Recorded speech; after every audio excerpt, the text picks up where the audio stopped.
जय हिंद प्यारे बच्चों, मैं मोहम्मद परवेज कुरैशी अपने YouTube चैनल में सिवा एमपी में आप सभी का हार्दिक स्वागत करता हूं। आज हम लोग आईएमपी क्वेश्चन सीरीज में एक नया क्वेश्चन देना बोर्ड पर देखिएगा। हमको होमोजेनियस पार्शियल डिफरेंशियल इक्वेशन का क्वेश्चन दिया है। इस क्वेश्चन की खास बात यह है कि इसमें राइट हैंड साइड में जीरो नहीं है, जबकि हमने इससे पहले वाला जो क्वेश्चन किया था इसमें राइट हैंड साइड में जीरो था। तो अब ये नया क्वेश्चन है, हमें इसको किस तरह से सॉल्व करना है ये आप देखिएगा बोर्ड के ऊपर। देखो प्यारे बच्चों, सबसे पहले इस क्वेश्चन को हम क्या करेंगे, यहाँ पर लिख देंगे गिवन करके एक बार फिर से इसको यहाँ पर उतार लिया जाता है। ठीक है, हमको क्या दिया है, हमको दिया है del 2z upon del x2 minus 2 del 2z upon del x del y plus del 2z upon del y2 equal to 12xy। ये हमको दिया है, हम इसको इक्वेशन नंबर फर्स्ट नाम दे देंगे। ठीक है प्यारे बच्चों, अब हमने जब इसको इक्वेशन नंबर फर्स्ट नाम दे दिया है, इसके बाद क्या करना है ये हमको देखना है। प्यारे बच्चों, ये जो ऑपरेटर्स हैं इनको आप एक फार्मूले से रिप्लेस कर देंगे। हम जानते हैं कि डेल अपान जो डेल एक्स होता है वो किसके इक्वल होता है, डी के इक्वल होता है, और डेल अपान जो हमारा डेल वाई है वो किसके इक्वलेंट होता है, डी डेस के इक्वल होता है। यानी कि एक्स के साथ डी आएगा और वाई के साथ डी डेस आएगा। अब हम जब इस ऑपरेटर्स का यहाँ पर इस्तेमाल करेंगे तो आप देखिएगा क्या बदलाव होगा यहाँ पर, है ना।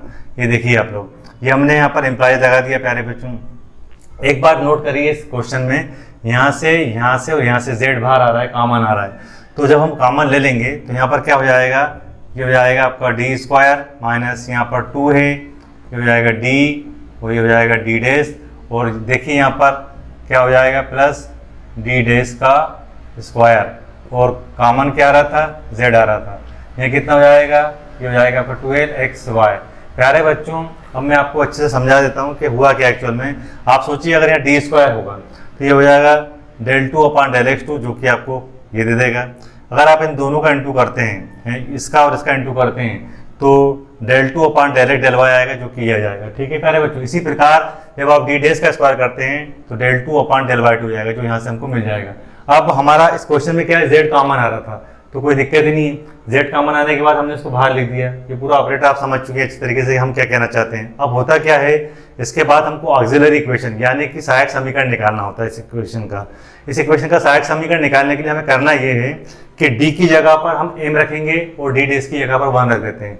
जब हम d की जगह पर m और d डेस की जगह पर 1 रखकर उस इक्वेशन को 0 के इक्वल कर देते हैं तो हमारा सहायक समीकरण यानी कि ऑक्सिलरी इक्वेशन आ जाता है।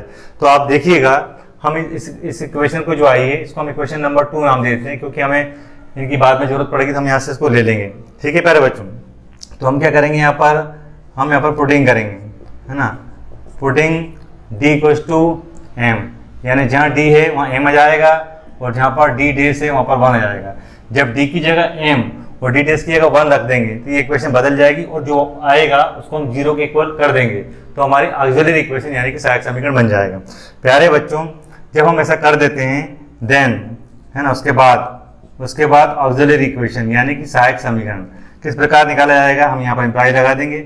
हमने जैसे कि बोला था कि d की जगह पर हमको m रखना था, यहाँ पर कितना हो जाएगा, m का स्क्वायर। देखिए आप, क्योंकि d की जगह m रखना है तो m स्क्वायर हो गया।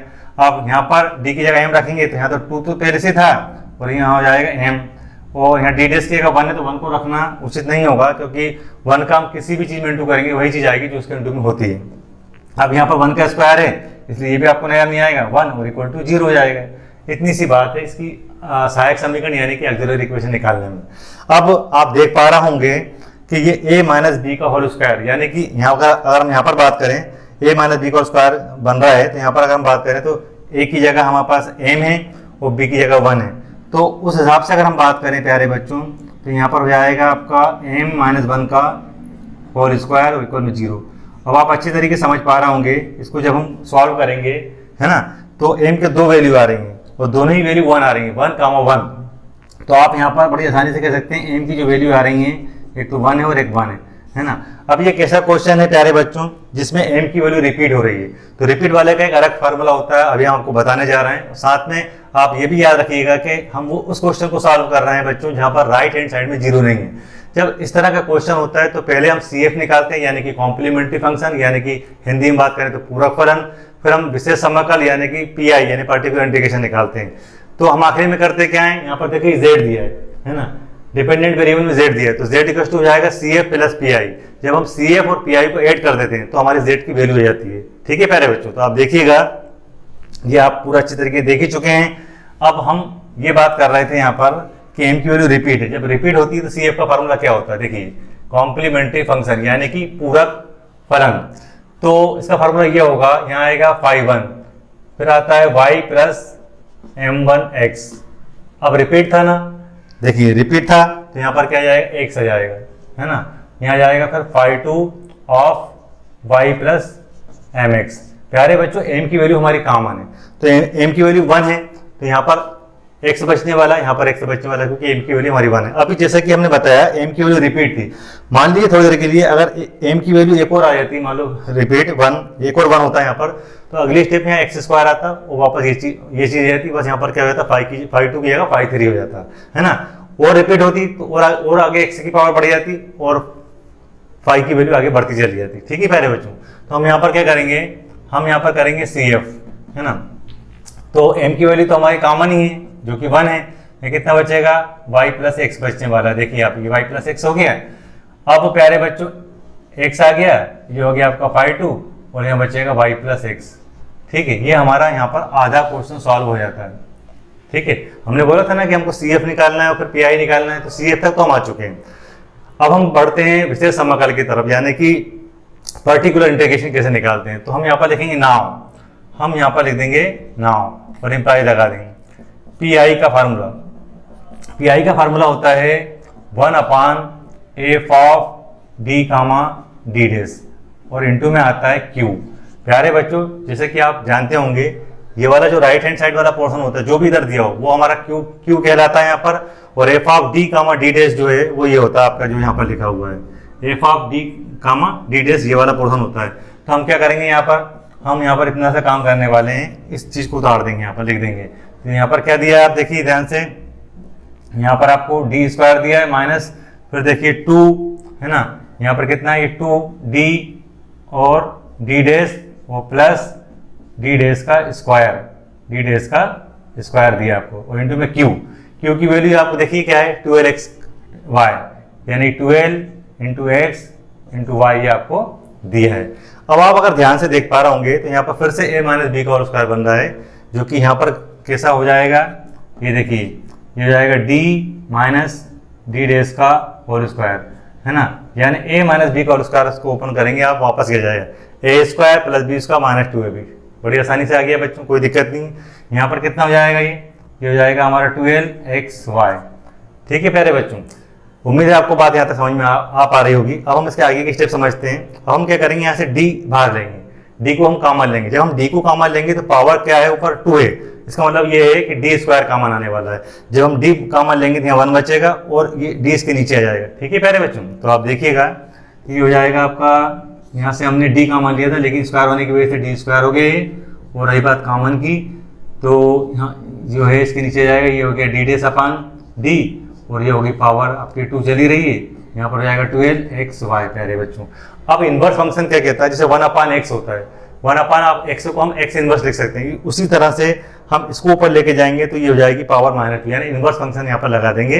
इन्वर्स से हम यहाँ पर इसको कैसे बदल देंगे, देखिए PI जो है आपका, ये हमारा बढ़िया PI चल रहा है, तो ये 1/d स्क्वायर को हम चाहें तो ऐसा बढ़िया सेपरेट करके लिख सकते हैं। देखिए आप ध्यान से, अब ये पूरा ऊपर जाएगा तो क्या होगा, पावर माइनस में जाएगी, 1 माइनस d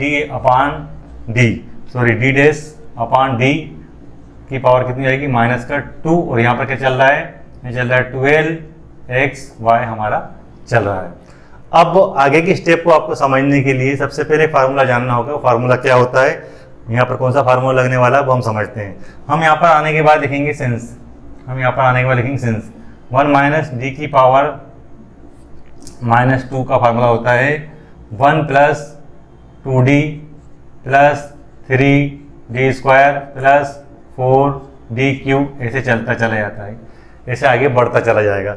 आप एक बार नोट कर रहे होंगे, यहाँ पर d की पावर 1 है तो इसका डबल यहाँ पर 2 आ रहा है ना, यानी इससे उसका अगला वाला नंबर आ रहा है। यहाँ स्क्वायर है तो यहाँ 3 आ रहा है, यहाँ 3 है तो 4 आ रहा है, एक नंबर बड़ा हुआ आ रहा है। अब हमारे पास क्वेश्चन में अगर हम ध्यान से देखें तो d की जगह पर वहाँ हमारे पास है d डैश अपान d, तो हम जैसे इस फार्मूले को समझ चुके हैं, इसको यहाँ पर अप्लाई करके देखते हैं। अब चूंकि हमारी स्टेप काफ़ी बड़ी है तो हम बोर्ड को इधर रफ करेंगे और फिर आगे क्वेश्चन को सॉल्व करेंगे। तो जैसा कि बच्चों आपने देखा, हम यहाँ तक इक्वेशन को सॉल्व कर चुके हैं। यहाँ पर अब कौन सा फार्मूला लगाने जा रहा है वो हमने यहाँ पर लिख दिया है। अब हम फिर से एक बार बता दें कि डी की जगह पर हमारे पास है डी डेस अपॉन डी। हम इसको प्रसार करेंगे, एक्सपेंशन करेंगे इसका, ठीक है। तो देखिएगा ध्यान से, नाउ इम्प्लाई लगा देंगे। यहाँ हमारा पी आई बढ़िया चल रहा है, कोई दिक्कत नहीं। अब 1 डी स्क्वायर जैसा चल रहा था उसको लिखे रहने दीजिए, 1 डी स्क्वायर हो जाएगा, कोई दिक्कत नहीं है ना। अब इसको इस फार्मूले की मदद से ओपन करेंगे। देखिए फार्मूले में पहले 1 आता है, यहाँ पर आ गया हमारा 1, फिर हमारा 2 आएगा। अब हमारे पास डी की जगह कितना है, हमारे पास है डी की जगह डी डेस अपॉन डी, ठीक है। फिर आएगा +3, फिर डी का स्क्वायर आता है, यानी यहाँ पर कितना आएगा, यहाँ आएगा यहाँ पर आ जाएगा हमारे पास डी डेस का स्क्वायर अपॉन डी का स्क्वायर। और इसी तरह से ये सीरीज हमारी आगे बढ़ती रहेगी। और इनटू में कितना चल रहा है, यहाँ पर चल रहा है हमारे पास 12xy। प्यारे बच्चों अब आप देखिए, इस 12xy का इंटू यहाँ पर भी हो रहा है, यहाँ पर भी हो रहा है, यहाँ पर भी हो रहा है, तो हम यहाँ पर इंटू कर देंगे आसानी से, कोई दिक्कत नहीं है।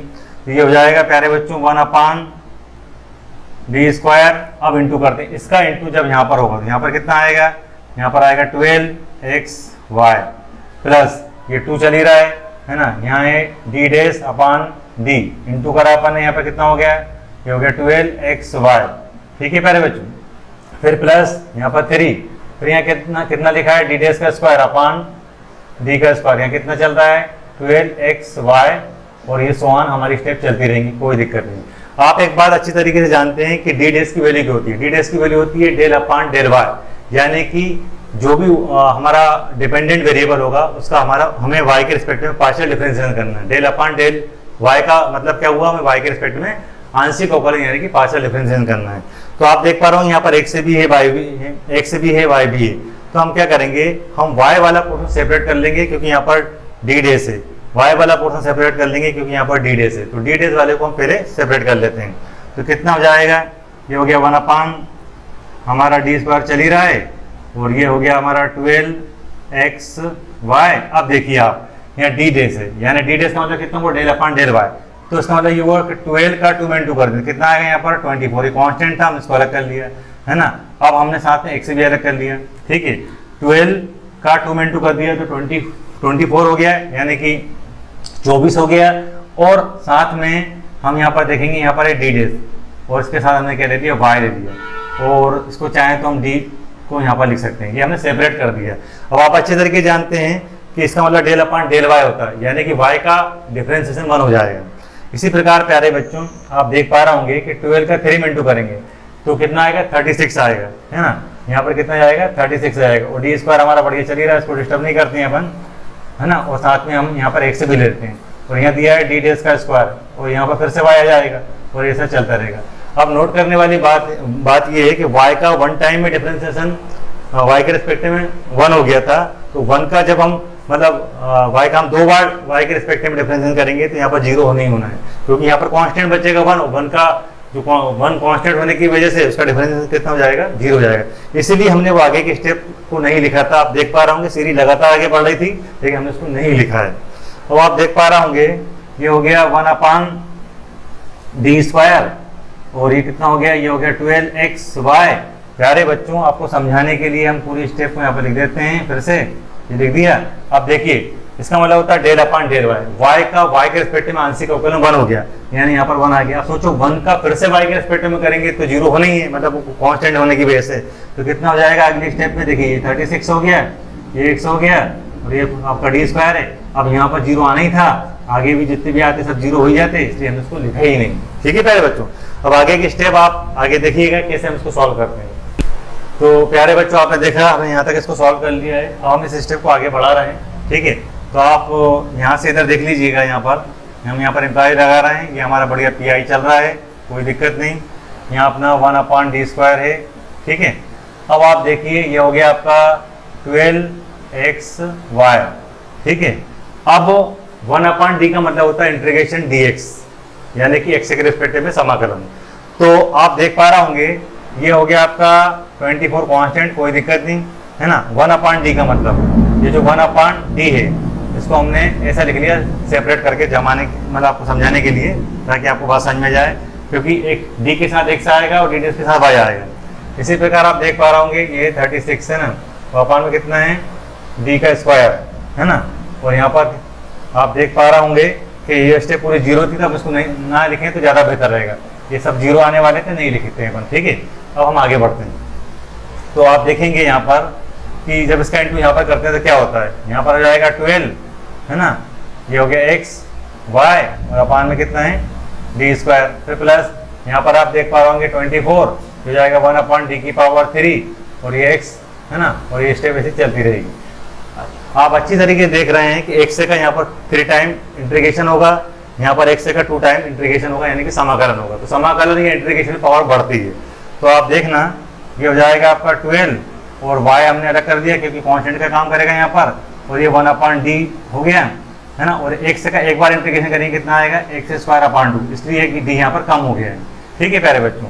इसी प्रकार आप यहाँ पर देख रहे होंगे कि हो गया 24, यहाँ हो जाएगा आपका d² बचेगा क्योंकि हम फर्स्ट टाइम इसका इंटीग्रेशन कर रहे हैं। यहाँ पर कितना जाएगा x²/2 हो जाएगा, यहाँ पर x²/2 आ गया, और ऐसे चाहें तो ऐसे लिख सकते हैं, हालांकि अभी लिखने की कोई जरूरत नहीं क्योंकि वो सेपरेट होने वाला है। अब अगले स्टेप देखेंगे आप यहाँ पर है ना, इस 2 से इस 12 को कैंसिल कर देते हैं, यहाँ पर कितना बचेगा 6, यहाँ जाएगा y। अब हम फिर से इंटीग्रेशन करेंगे, यहाँ पर कितना आएगा x⁻3/3, तो 1/d एंड हो गया। इसी प्रकार आप यहाँ से देखेंगे 2 से 24 को हम कैंसिल करेंगे, कितना बचेगा 12 बचेगा, यहाँ 1/d बचेगा। एक बार फिर से इंटीग्रेशन होगा तो कितना आएगा x⁻3/3, ये चलता रहेगा। प्यारे बच्चों अब आप यहाँ से देख लीजिए कि हमारी स्टेप चल रही है पी आई बढ़िया हमारी स्टेप चल रही है। अब आप इसके आगे की कहानी देखना, 3 से 6 को डिवाइड करेंगे कितना आएगा, यहाँ पर यहाँ आएगा 2, ये y है ना, और x⁻3 हमारा ये चल ही रहा है, ठीक है ना। 3 से 6 को डिवाइड कर दिया तो 2y x⁻3 हो गया।